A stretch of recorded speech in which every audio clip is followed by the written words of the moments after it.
Hello everybody, मैं Sujit sir. कैसे हैं आप सभी?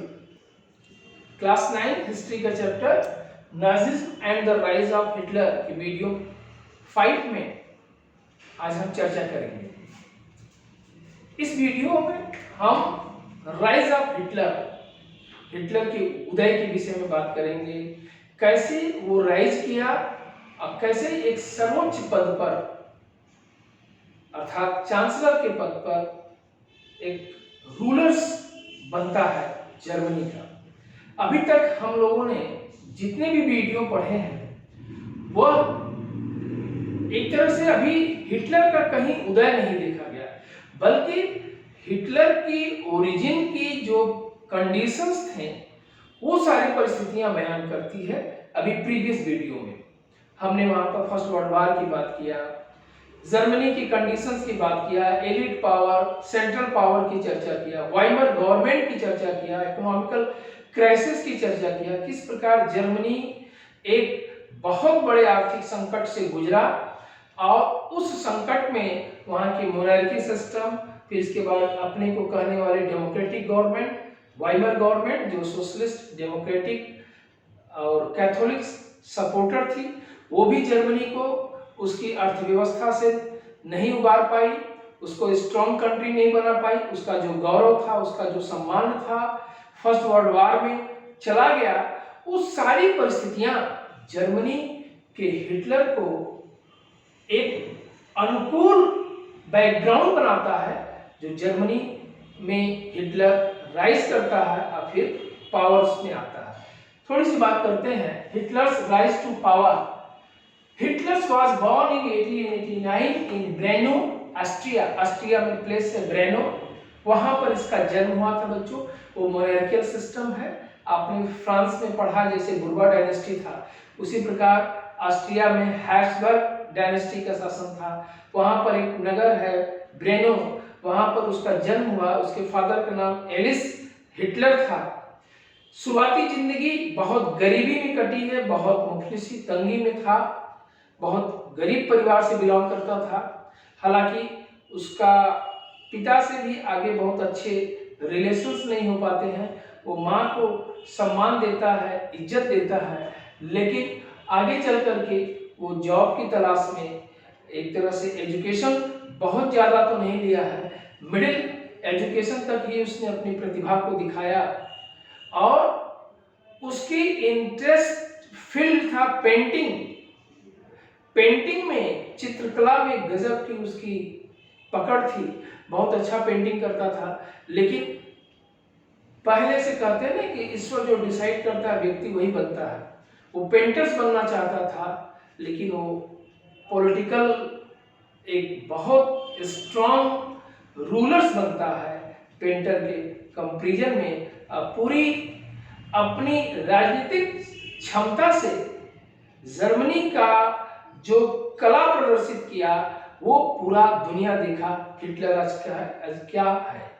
हिटलर को प्राय एक गलत सेंस में लोग भी याद करते हैं कि बड़ा ही ठीक है, एक हैज एन ह्यूमिलिटी के लिए, मानवता के लिए एक अभिशाप है हिटलर का जर्मनी में आना।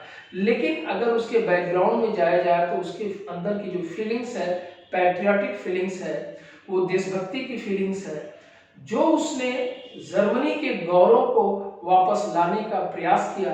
फर्स्ट वर्ल्ड वॉर में जर्मनी का गौरव जा चुका था, उसका सम्मान, उसकी प्रतिष्ठा को लाने के उसने बहुत प्रयास किया। उसका जन्म ऑस्ट्रिया में हुआ था, लेकिन वो डिसअपॉइंटेड था फर्स्ट वर्ल्ड वॉर में जर्मनी के हार से। इसके बाद वह एक सैनिक के रूप में भर्ती लेता है और अपनी योग्यता के बल पर उसने बवेरिया के फील्ड में कुछ शुरुआती विजय हासिल किया था। 2 कॉर्पोरल के पोस्ट उसने मेडल हासिल किया अपनी क्षमता के बल पर। हालांकि वो बहुत दुबला पतला था, एक बार उसको सैनिक बनने से अनफिट कर दिया गया था, लेकिन बाद में फर्स्ट वर्ल्ड वॉर के समय उसको फिर से बवेरिया में उसको सैनिक सत्ता के रूप में मिला, सैनिक के रूप में उसको भर्ती मिला, सत्ता के रूप में, सोल्जर्स के रूप में उसको भर्ती मिला था। लेकिन वो जो सर्कमस्टेंसेस बनते हैं वो एक तरह से इंटरनल था, अंतर्मुखी था। वो अपनी भावनाओं को बहुत शुरुआती दौर में एक्सप्लेन नहीं कर पाता था, लेकिन एक तरह से राष्ट्रभक्ति की भावना है। जब वो ऑस्ट्रिया से जर्मनी में आता है तो वो एक नया स्वरूप देखता है, कैसे इसके गौरव को वापस लाया जाए। और इसलिए यहाँ पर देखिए, वह एक powerful speaker, he was a very powerful speaker and great orator, एक अच्छा वक्ता।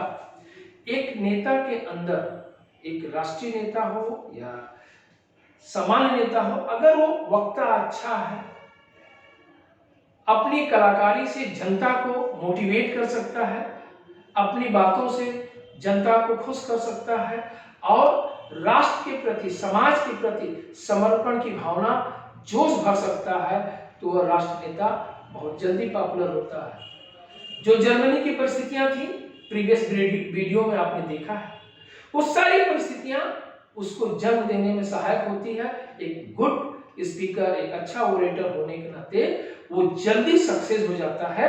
हालांकि स्ट्रगल किया, वो इकोनॉमिकल, सोशल, पॉलिटिकल क्राइसिस उसको एक बैकग्राउंड देता है। और इस बैकग्राउंड में 1909 में जर्मन वर्कर्स पार्टी को ज्वाइन करता है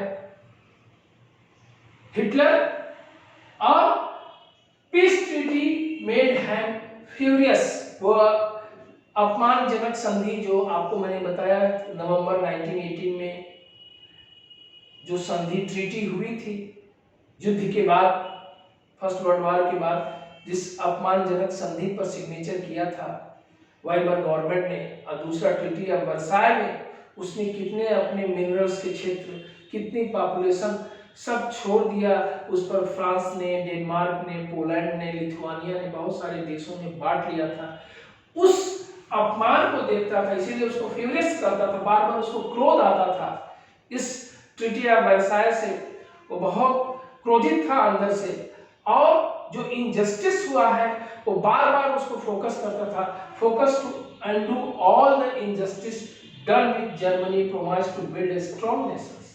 मतलब इनजस्टिस को वो अनडू कर देता। जैसे कंप्यूटर में किसी चीज को डिलीट करना हो, हटाना हो, तो आप एक वर्ड अनडू का इस्तेमाल करते हैं। उसी प्रकार जो इनजस्टिस हुआ था जर्मनी के साथ, एलिट पावर के राष्ट्रों के साथ, उन सब को अनडू कर देना चाहता है, अर्थात हटा देना चाहता है, फिनिश कर देना चाहता है, और जर्मनी का सम्मान लाना चाहता है।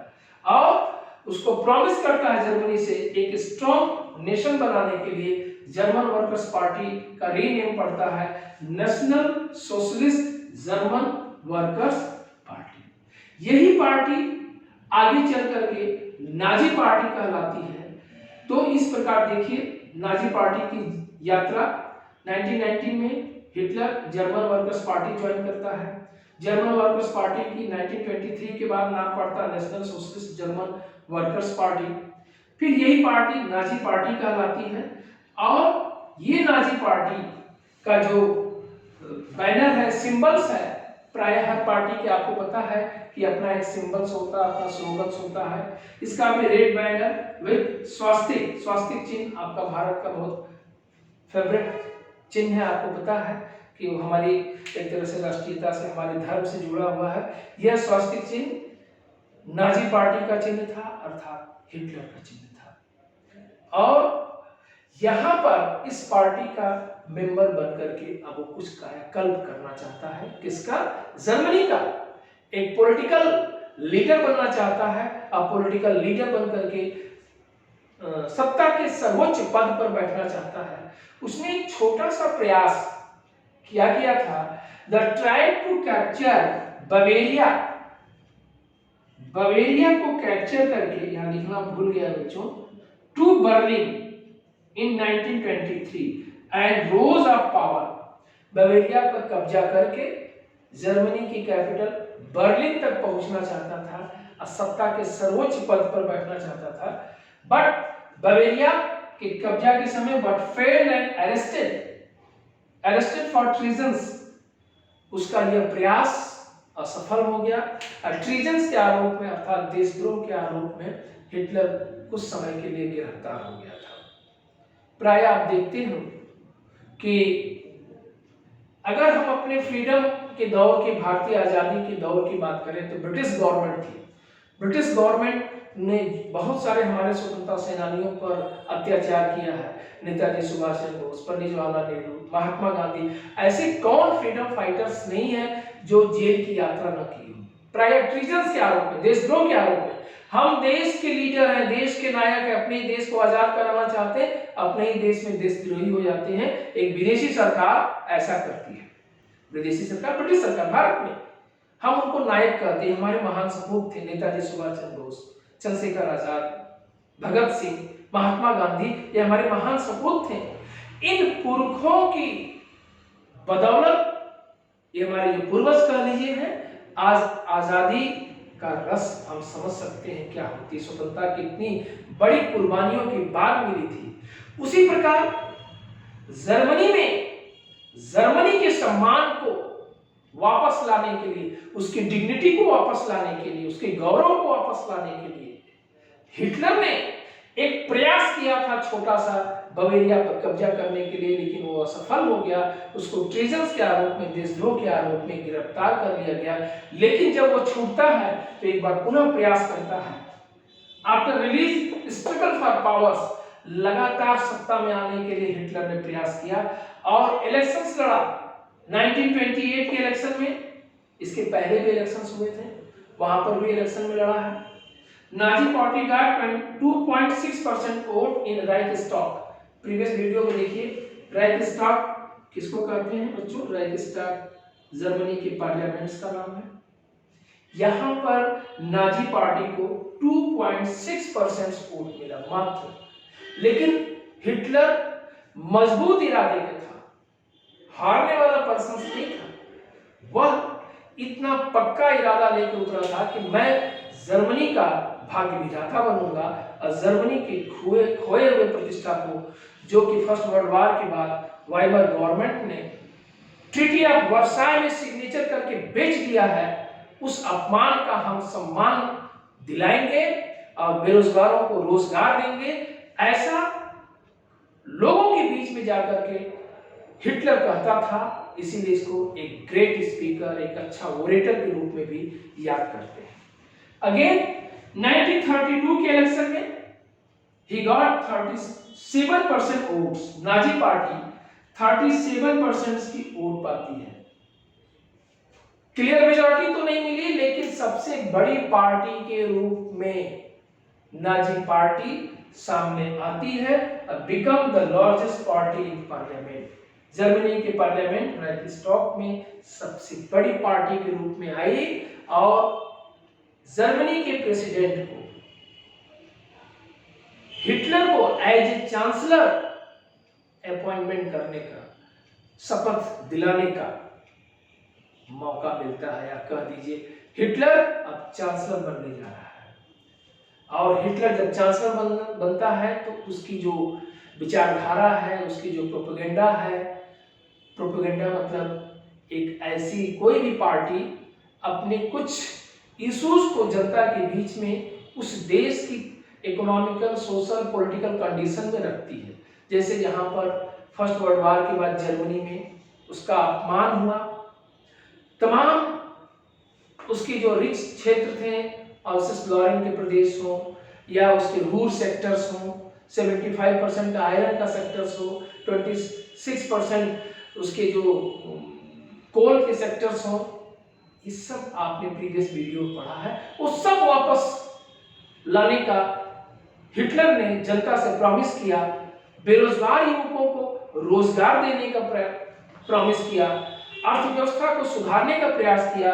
इंडस्ट्रियलिस्ट को ये प्रॉमिस करता है कि फिर से जर्मनी एक स्ट्रॉन्ग इकोनॉमिकल नेशन बनेगा, और इसी के साथ वह ये भी प्रॉमिस करता है कि जो सम्मान फर्स्ट वर्ल्ड वॉर के पहले जर्मनी के था वो सबको मिलेगा। बेरोजगार सड़कों पर घूम रहे थे, उनको रोजगार मिल जाए, भूखे को रोटी मिल जाए, देश को सम्मान मिल जाए, अर्थव्यवस्था की पटरी दौड़ने लगे, और क्या चाहिए? हर नेशंस का ये पहला टारगेट होता है। और किसी लीडर में जब ये सारी परिस्थितियां दिखती है तो जनता और मोटिवेट होती है उसे वोट देने के लिए, उसकी सरकार बनाने के लिए, और वो सारी कंडीशंस हिटलर के फेवर में था। इसीलिए 1932 के इलेक्शन में उसको 37% का वोट मिलता है और वहां का चांसलर बनता है। चांसलर बनने के बाद हिटलर अब रुकता नहीं है, वहां की वाइबल गवर्नमेंट को समाप्त करता है, एक तरह से डिस्ट्रक्शन ऑफ डेमोक्रेसी। तो डिस्ट्रक्शन ऑफ डेमोक्रेसी कैसे होता है और क्या क्या चीजें होती हैं, इसे हम नेक्स्ट वीडियो में देखेंगे। यहाँ तक आप लोगों ने जितनी भी बातें देखा, अगर कोई डाउट्स है कमेंट सेक्शन में लिखिए। वीडियो आपको अच्छा लगता है तो बच्चों लाइक करना, शेयर करना न भूलिएगा, सब्सक्राइब करें और इससे एक इंकरेजमेंट मिलता है आगे अच्छा वीडियो देने का। हम नेक्स्ट वीडियो में देखेंगे कि डिस्ट्रक्शन ऑफ डेमोक्रेसी हिटलर के द्वारा कैसे किया जाता है और उसकी पॉलिसी नाजी प्रोपेगेंडा और कैसे one man one party one rulers का फंक्शन जर्मनी में इस्टेब्लिश हुआ। इन सारी बातों को कंटिन्यू सिस्टमैटिक वे में हम नेक्स्ट वीडियो में देखेंगे। Thank you for watching video.